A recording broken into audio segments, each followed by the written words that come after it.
That's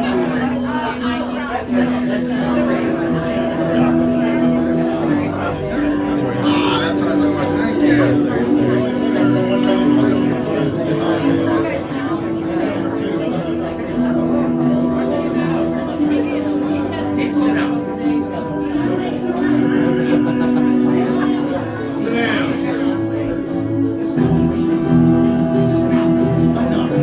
Welcome to the world-renowned Carter the Great Theater.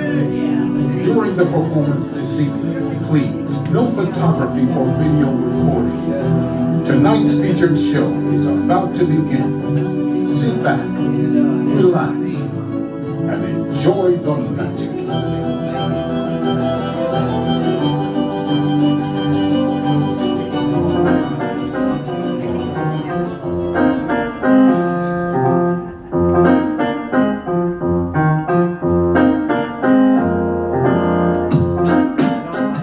Performer has entertained audiences on 6 continents, from the Hollywood Magic Castle to the London Palladium, with thousands of theaters, cruises, colleges, corporate and private events in between.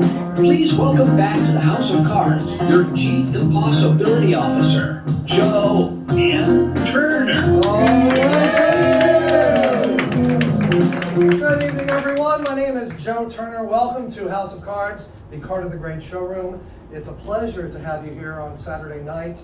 My job over the next 25 minutes or so is to amaze and astound as many of you as possible using many of the magical abilities and skills that kept me from dating in high school. So this is going to be really fun for you. Kind of a tragic flashback for me. Maybe you too, I don't know. But we'll get through it together, and there'll be therapists waiting out front when we're done. I'll tell you, when I was a kid, maybe most of us, we reach a phase in our childhood we want to learn some magic tricks. I got a book, and the book said, get a coin from your mom's purse or your dad's change or whatever. Just put it in the back of your hand and start by trying to open and close your hand without dropping the coin. You're developing some balance, some sense of space, and like the musculature of your hand. And then the book said, you need to develop some digital dexterity, put it on the first finger, try to isolate the muscles of the second finger to grab the edge, flip it vertical, and let it flop over on the other finger. And to do that with all 4 fingers. And the book said, no joke, if you did this every day, like an exercise, for 5 or 10 minutes, over time it would get smoother and faster and faster and smoother. And the book said that if you did this long enough, people would clap.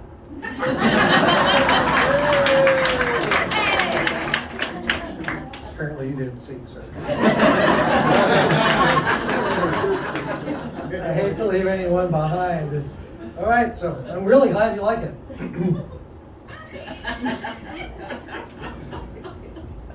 Well done. Yeah. 24 minutes to go.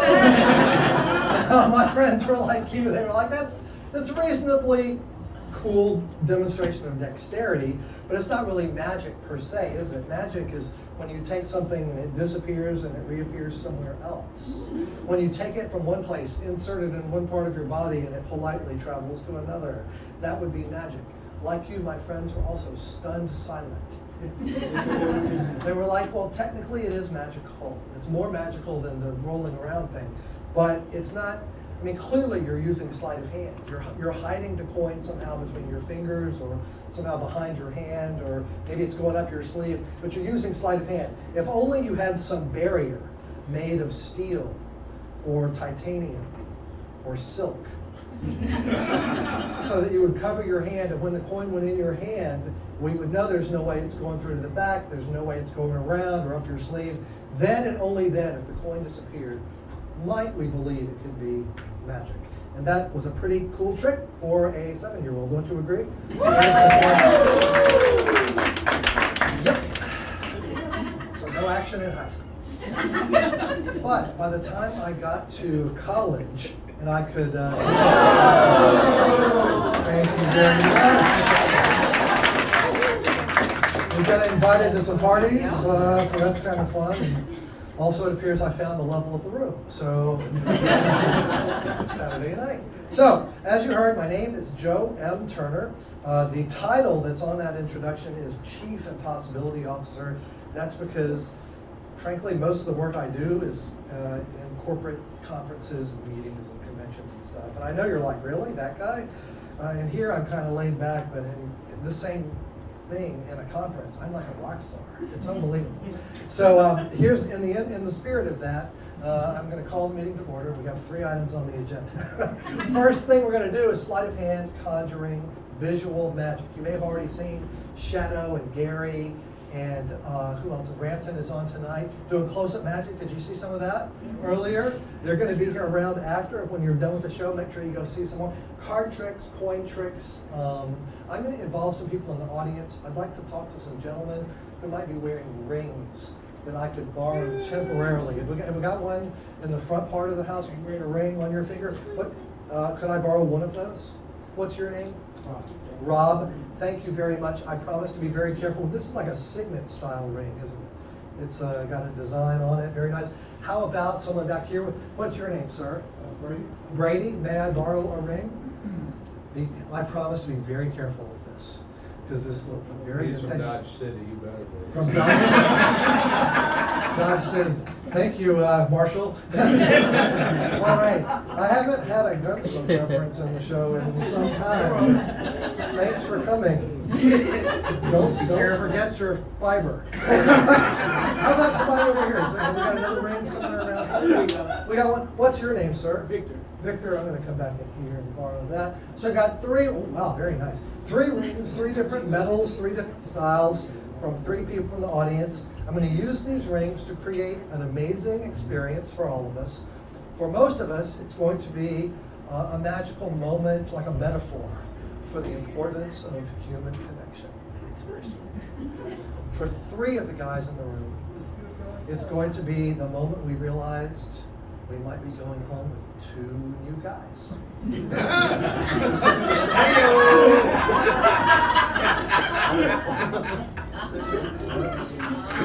Low tech, but let's do it. Hey, nice to meet you.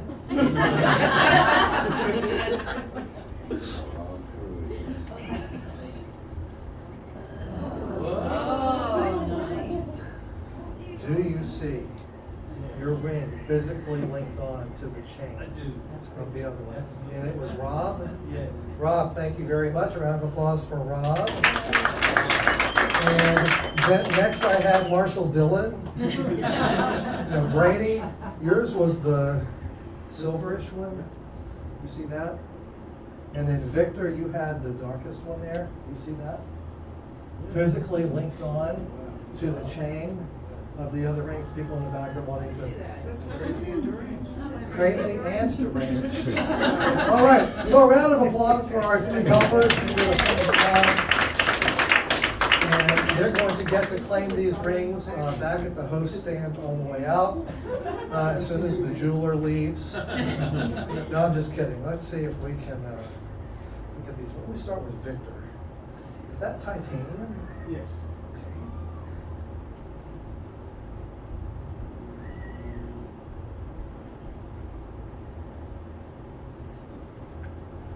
All right, let me give this to Victor.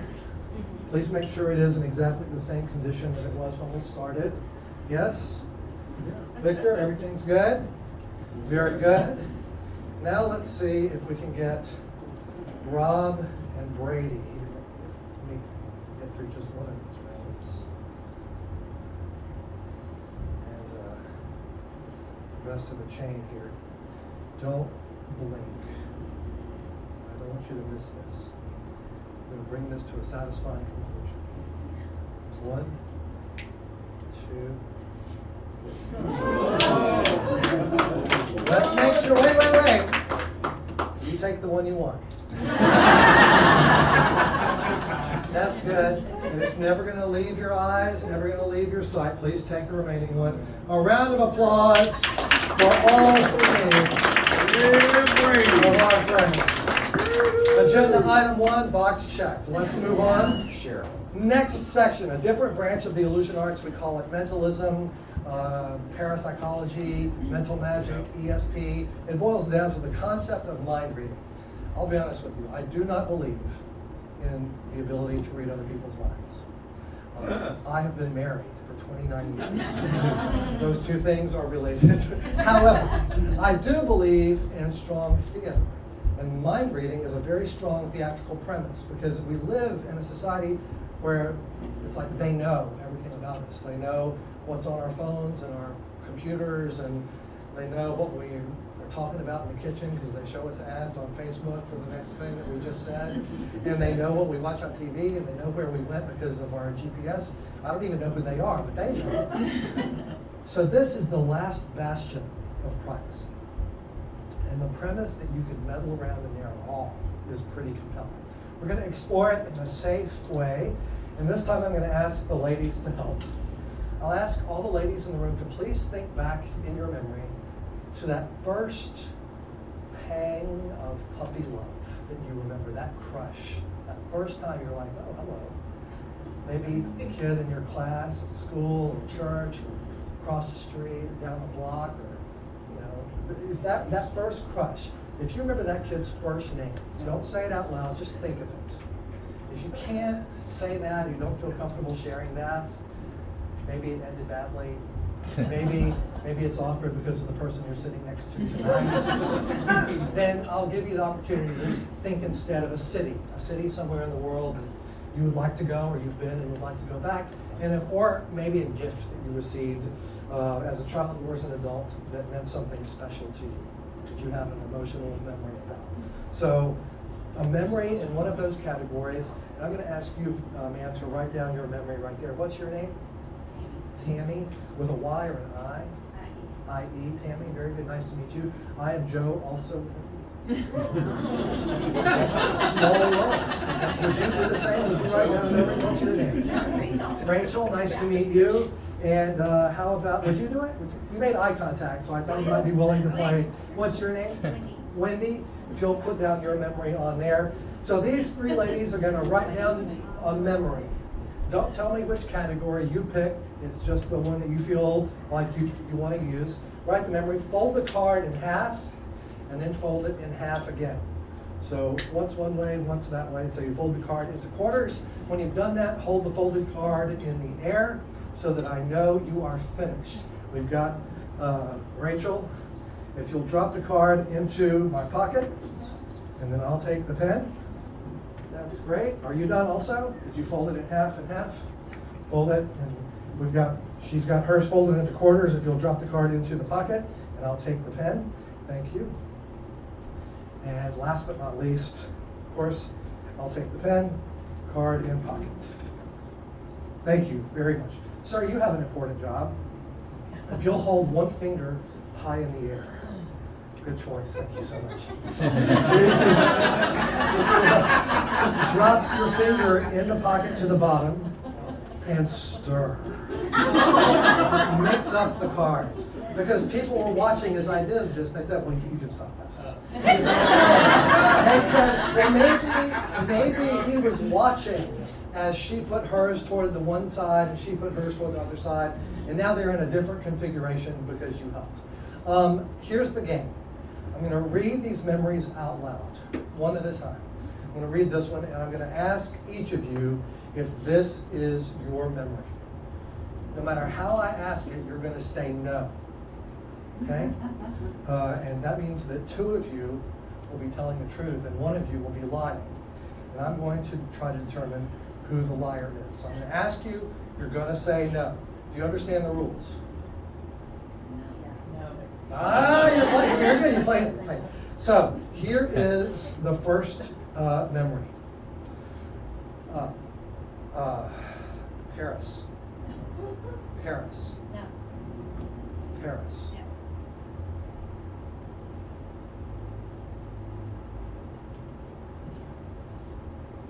Paris. Paris. No. Paris. Your name again? Wendy? You didn't choose Paris? Are you sure you didn't choose Paris? No. That's true. You know how I can tell you're telling the truth? Just you're the liar. You put down Paris. A round of applause She chose Paris. You did good. Let's take the next one. I'm not even going to look at it. I'm going to ask this gentleman here to hold on to it for a moment. People are thinking, well, he knows something about the card or the pen, so if he looks at it, he'll know whose it is. If I don't look at it, then it can't be marked. You're just going to tell me what it says. We're going to ask each of them to name, to say no, and then we'll try to determine as a group who's lying. So just what does the memory say? London? Okay, close it up. I'm just going to ask them both if they chose London, and they're both going to say no. Rachel, did you choose London? No. Wendy, did you choose London? Okay, between those two, how many thinks Rachel's lying? And raise your hand if you think Rachel's lying. Okay, hands down. How many thinks Wendy's lying? Like half the room thinks Wendy is lying. I also felt that she underplayed the response just a little bit. So I am going to go with the opinion of the room and say that Wendy chose London. Now you're telling the truth, is that correct? Now telling the truth, is that correct? Yes, okay, very good. So that leaves me with Rachel. Could I ask you to help me just for a minute, Rachel? Could you come forward on the stage? Somebody hold her drink. This is really going to be fun. Please watch your step as you come down this aisle, okay? Because there's a step there, and then you're going to go up here. Well, you laughed, but I almost fell down. So if you'll stand right there, I'm going to come on the other side. With your left hand, please reach back in the pocket. Hold your card in your closed fist. Don't open your hand. Just hold that above the side of your head, just to the side of your head. Think about your memory. I'm going to try to take this up a level because we know it's hers. I'm going to try to go deeper and identify exactly what it is that you chose. Okay. So this is random. We didn't set anything up ahead of time. Just visualize this. And the first thing I tell is we got cities for the other two. You did not choose a city. I got 0 geography from your memory on this. I am getting a sense that this is a human being. This is a boy. And how old is the boy in this memory? At the time that you're remembering this, how old is this young man? Maybe like 8. 8 or 9. So yeah, little children puppy love thing. Picture this. Try to put the picture in my mind. I'll get on the right level here. Okay. So 8 years old. That's like 3rd grade. Does that sound about right? Yeah. Is this a kid from school? Yeah. So it's in your class. And were you like first boyfriend, first girlfriend, sort of? Yeah. Yeah. Okay. Well, I've put down what I'm going with. Rachel, in a loud voice, whose name did you put down on your memory? Anthony. Anthony? Okay, I already told you I don't really believe in mind readings, but I do believe in strong theater, which is why I wrote the name Anthony. Right out of 3rd grade. Thank you very much. Watch your step as you go back up to your seats. All right. Box 2 is checked. Box 3 remains. I need, in order to close out the show, some assistance from perhaps a couple who would be willing to help me together. No.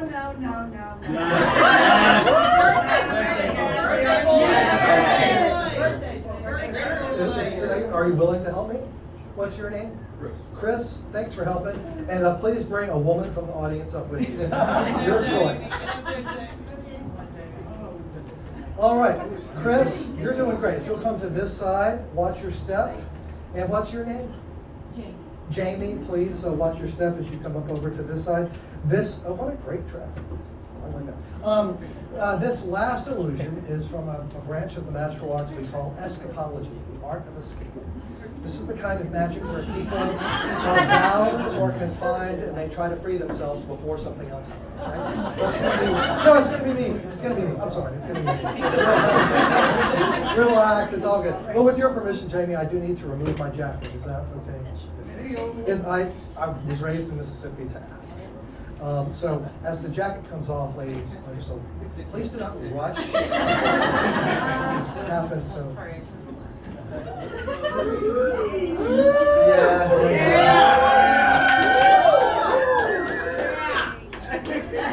laugh, but the other night I made $55. In a moment, I'm going to ask you to put your left hand under this shoulder, and you'll put your right hand under this shoulder. That's where we're going. Not right now, but that's where we're headed in a moment. But for right now, I'm just going to hang it back here on this hanger.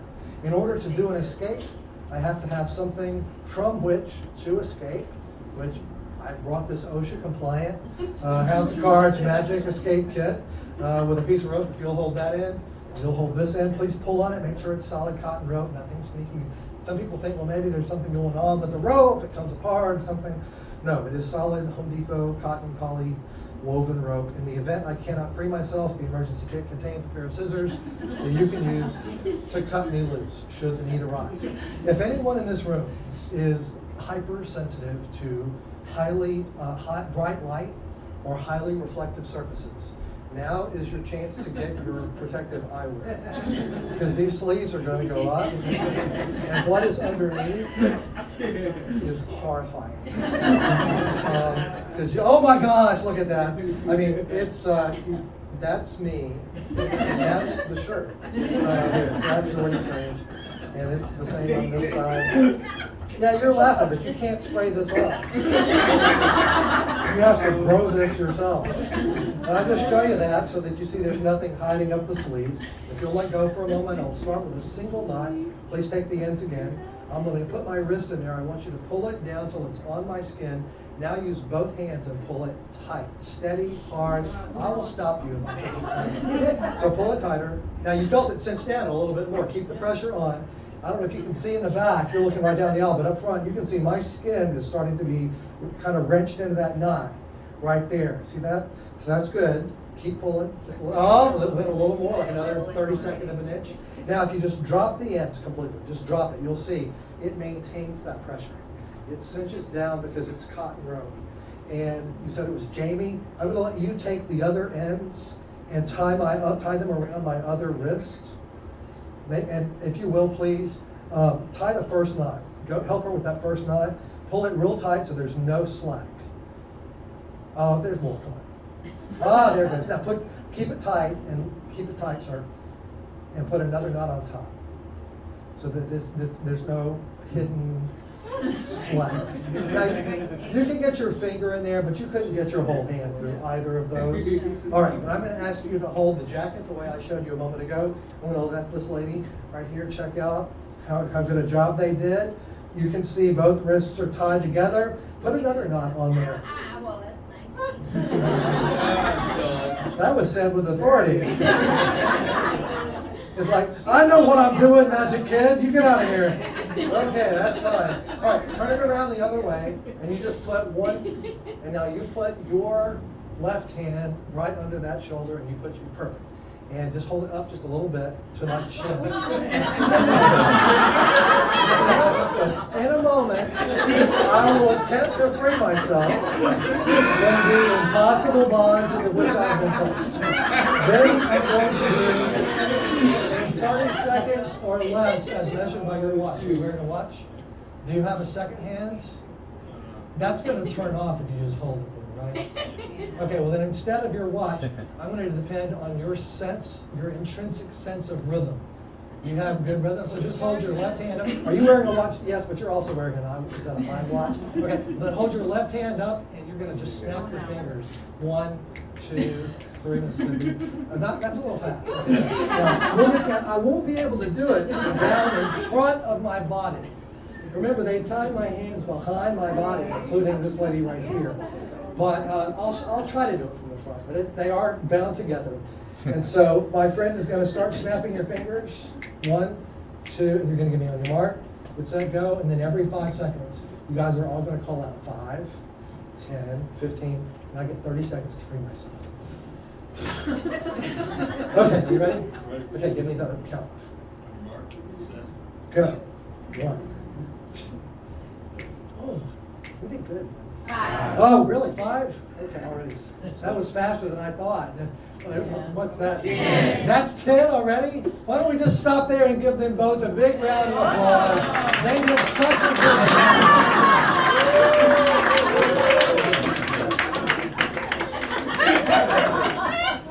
Well, hi there. How you doing? You better grab that emergency kit for me. Of course, I'm not sure what good those scissors are going to be when he gets them out against the cold, hard steel that we find ourselves in. But fortunately, attached to the scissors is the ribbon. Attached to the ribbon is a key, which is a real handy thing. Aim your hand downward. Key is a handy thing to have right now. You know why? Because I'm Presbyterian, and this is 5 shades of gray past my world record. So a big round of applause for my friends. Watch your step as we go down. And that does it for escapology. So box 3 is checked. We have made it through our 40,000-foot overview of the entire art of magic. We've done some sleight of hand conjuring, we've done some mentalism, we even did an escape. With no further business, I will just thank you for coming tonight. I hope you enjoy your visit to the House of Cards. My name is Joe M. Turner. If you've enjoyed the show, please go on LinkedIn, Google, whatever your thing is, and write us a review on Facebook so people know to come here and enjoy what we do. And with that business concluded, do I hear a motion to adjourn? So all in favor? Get out of here. Go see some more magic. You guys were great.